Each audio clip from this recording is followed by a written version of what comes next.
Boleh juga kita menggunakan dengan jari. Dah tak ada apa pun, guna jari. Nampak betapa dituntutnya bersugi ini. Ada satu hadis Nabi sebut, laula an asyqa ala ummati la amartuhum bisiwak inda kulli solah. Dalam satu hadis yang lain disebut, Nabi SAW sebut, kalaulah tidak memberati akan umatku, nescaya aku akan suruh umat aku ini bersugi setiap kali nak solat.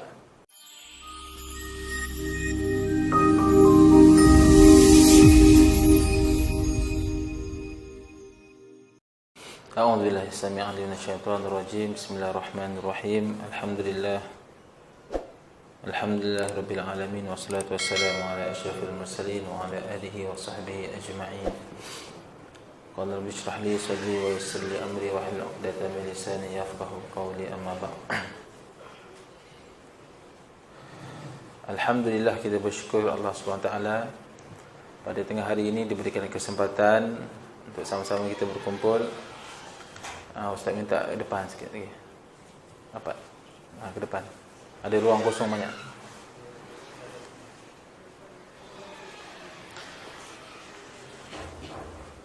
Jadi insya-Allah kita akan menyambung kembali perkongsian kita berkaitan dengan kitab At-Tibyan fi Adab Hamatul Quran yang dikarang oleh Abu Zakaria Yahya bin Sharafuddin An-Nawawi, ataupun kita masyhur gelar dengan Al-Imam An-Nawawi.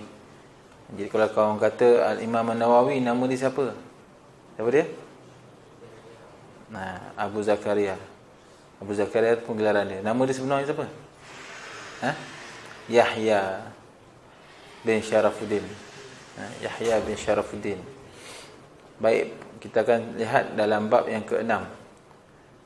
Jadi kalau ada sesiapa yang ada kitab, kalau tahu Ustaz hari ni Ustaz bawa, Ustaz pergi kuliah, Ustaz pergi tazkirah, korang boleh ready lah terus kitab ni di tangan. Masing-masing ada, betul. Jadi kalau tak digunakan, bila lagi nak guna? Baca seorang-seorang tu takut tak terbaca kan. Jadi waktu ni lah kita kongsi, kita buka muka surat 69, bab yang ke-6, pada menyatakan adab-adab bacaan Al-Quran. Pada bab menyatakan adab-adab dalam membaca Al-Quran. Bab ini menjadi bahasan utama dan maksud kitab ini. Ini yang menjadi poin utama. Kitab ini fokus kitab ini ialah menerangkan tentang adab. Dan adab-adab bacaan Al-Quran ini berkembang dan bertaburan di mata-rata, dan saya, kata Imam Nawawi, hanya mengisyaratkan kepada sebahagian daripada tujuannya kerana tidak berminat memanjangnya dan takut menjemukan kepada pembacanya. Maka yang awal-awal wajib atas pembaca Al-Quran, iaitu qari Al-Quran, ialah ikhlas, seperti mana yang telah kami terangkan. Yang pertama sekali, ikhlas. Mana-mana dalam belajar sekalipun, tak kiralah belajar Al-Quran ke, belajar apa sekalipun, akademik sekalipun, perlulah kepada keikhlasan. Ada orang tanya, antara buat baik dengan ikhlas, mana yang lebih utama? Ikhlas. Sebab orang yang ikhlas, insya-Allah dia akan berbuat baik. Orang yang berbuat baik belum tentu dia ikhlas. Jadi ikhlas ni satu benda yang ada dalam hati. Benda ni orang lain tak tahu, kan? Jadi keikhlasan ini dia tak boleh ditunjuk-tunjuk melainkan hanya kepada Allah SWT. Kalau sempit belakang tu ni, sebelah sini ada lorong, boleh muat lagi ni.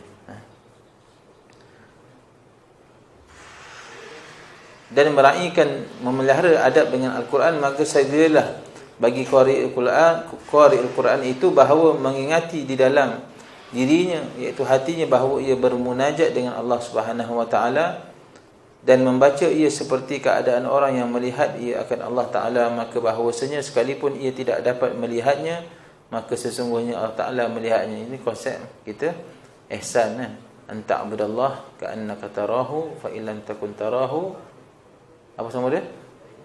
Fa innahu yara. Kan, dan siapa yang dah masuk dah belajar hadis yang kedua tu, dia ingatlah hadis ni. Konsep ihsan, maksud kita berlaku ihsan kepada Allah SWT, yang maksud dari sudut kita berlaku, bila kita melakukan sesuatu, sama ada dalam keadaan kita merasakan bahawa Allah Ta'ala itu melihat perbuatan kita. Kita mengaji, kita rasakan Allah Ta'ala telah senang memandang kita. Kalau kita rasa memang, dan memang kita tak nampak Allah Ta'ala pun, kan, memang kita takkan nampak Allah Ta'ala. Tapi ketahuilah bahawa Allah Ta'ala itu sentiasa memandang kita. Baik, kita lihat pada fasal yang ke-139. Dan saya kira apabila ia hendak membaca Al-Quran, bahawa ia membersihkan mulutnya dengan bersugi.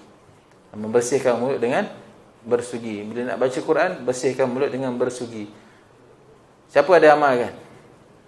Nak baca Quran, dia membersihkan mulut dia. Setiap kali nak baca Quran, dia akan membersihkan mulut dia. Ada? Ada tak ada? Ada buat tak? Sesekali Ustaz, sesekali. Ustaz belum tanya lagi pagi tadi siapa yang takut gosok gigi, kan? Lagi mengerikan soalan tu. Kan? Soalan tu, siapa yang takut gosok gigi? Tak nak soalan tu. Lagi dahsyat, ni setiap kali nak baca Quran. Sejak lagi awak nak baca Quran, betul? Nak baca Quran, gosok gigi. Bersugi. Itu sunat, malah dianjurkan. Dalam antara mukjizat Quran ni, di antaranya ialah Quran ini disebut bahawa Quran adalah mukjizat ataupun kalamullah, kitab yang mana mudah untuk dihafaz, mudah untuk diingat.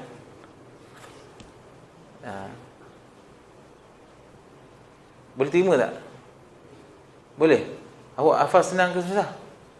Mudah ke senang? Macam mana tu? Macam kontra pula. Al-Quran kata senang, tapi kenapa kita hafaz susah? Dia kontra. Kenapa boleh berlaku macam tu? Kita kena semak baliklah keadaan dia kita. Apa hujahnya dalam Quran disebut? Apa? Walaqad, apa ingat? Walaqad yassarnal Qur'ana lidzikri fahal min muddakir. Dan sungguh tak ada sebut. Telah kami mudahkan Al-Quran ini, walaqad yassarnal Qur'ana lidzikri, untuk diingat, untuk mendapatkan pengajaran daripada ayat Quran ini. Maka siapakah daripada kalangan kita yang betul-betul mengambil cakna dalam perkara ini?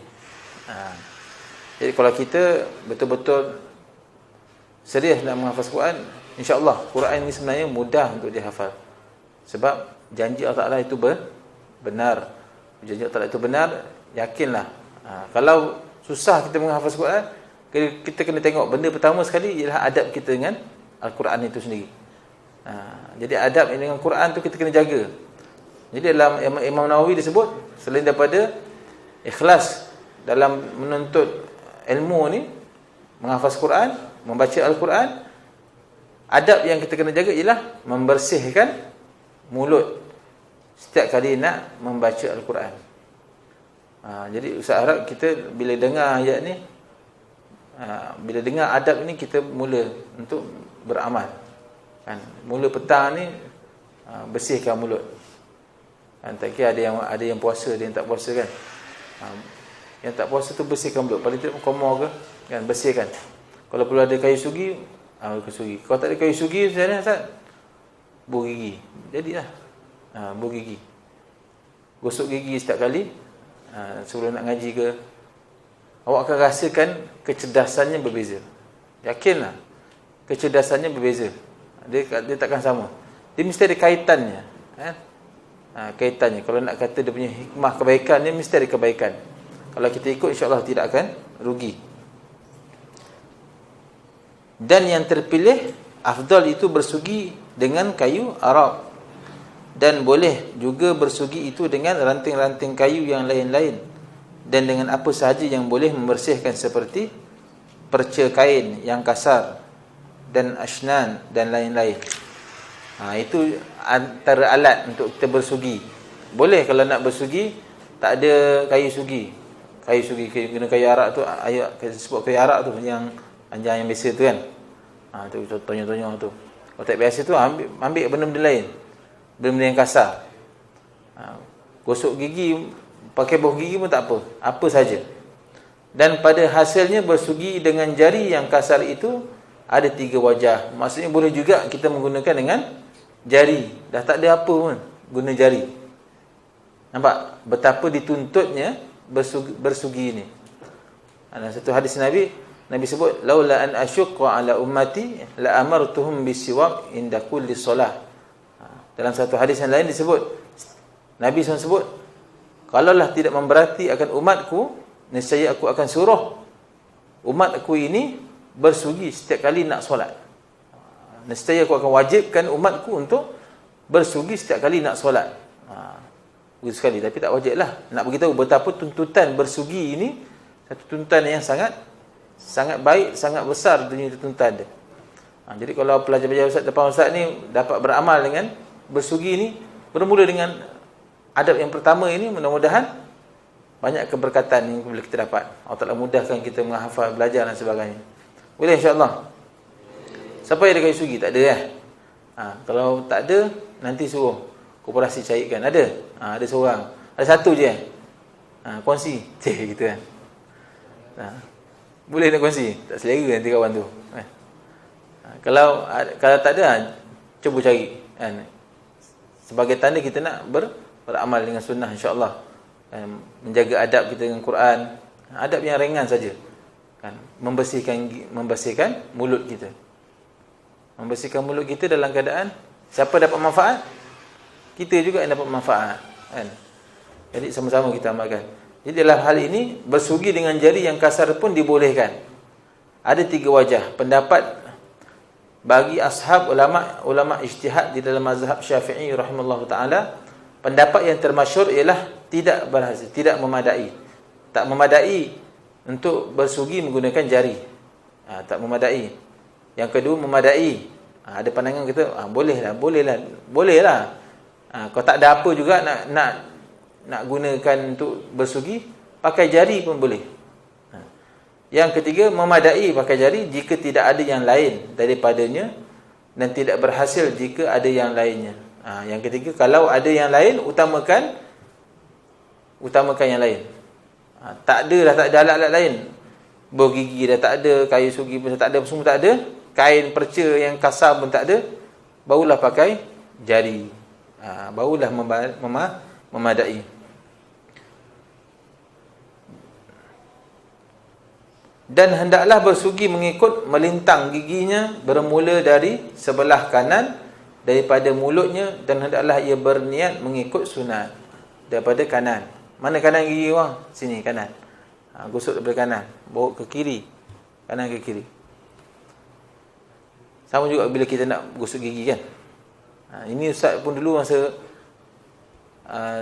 pernah ditegurlah di masa dalam kuliah dengan Syekh siapa tu? Syekh Nuruddin. Syekh Ustaz ke Mesir. Syekh Nuruddin. Dalam bab masa tu, bab adab keutamaan mengutamakan yang kanan daripada yang kiri. Dan mengutamakan yang kanan daripada yang kiri. Jadi dalam nak kita mengamalkan adab mengutamakan yang kanan daripada yang kiri ni, banyaklah cara. Contoh-contohnya antaranya ialah gosok gigi memulakan gosok gigi dengan bahagian kanan. Kita kadang-kadang masuk, ada tak kita perasan? Start kita gosok gigi, ada tak kita tengok? Kita mulakan kanan ke dulu ke kiri dulu? Masuk tak buat gigi, sap ke kiri tu kan? Ada tak kita mula kanan dulu? Ada tak? Tak perasan? Ke tak? Jadi kalau kita rasa kita biasa mulakan kiri, kita mulakan kanan. Ada dia punya keberkatan. Sama juga macam pakai jam. Tapi setengah tu benda berbeza lah. Benda tu ada perasaan. Cuma kalau kita betul niat kita nak ambil berkat daripada adab tersebut, kita mulakan ambil jam pun kita pasang tangan kanan. Itu adab dia. Dia punya, kita dalam bab kita nak mengutamakan yang kanan kan? Yang sunnah kanan, ambil sunnah kanan, pakai jam tangan kanan, apa semua kanan, mulakan kanan, masuk masjid kanan kan, kalau tak kaki kiri, tandas nak masuk kena kaki kiri, kalau kaki kanan, dia mengutamakan yang kanan. Sama juga bersugi, mulakan dengan bahagian kanan. Dan berkata sebahagian ulama, mahulah membaca ketika bersugi itu dengan Allahumma barik li fihi ya arhamar rahimin. Ada doa ada. Doa ketika mana kita nak bersugi, Allahumma barik li, sebut sama-sama. Allahumma barik li fihi ya arhamar rahimin. Itu maknanya, ya Allah ya Tuhanku, berkatilah kepada aku padanya, wahai Tuhan yang bersifat belas kasihan. Kita minta keberkatan daripada apa yang kita amalkan dengan cara bersugi itu.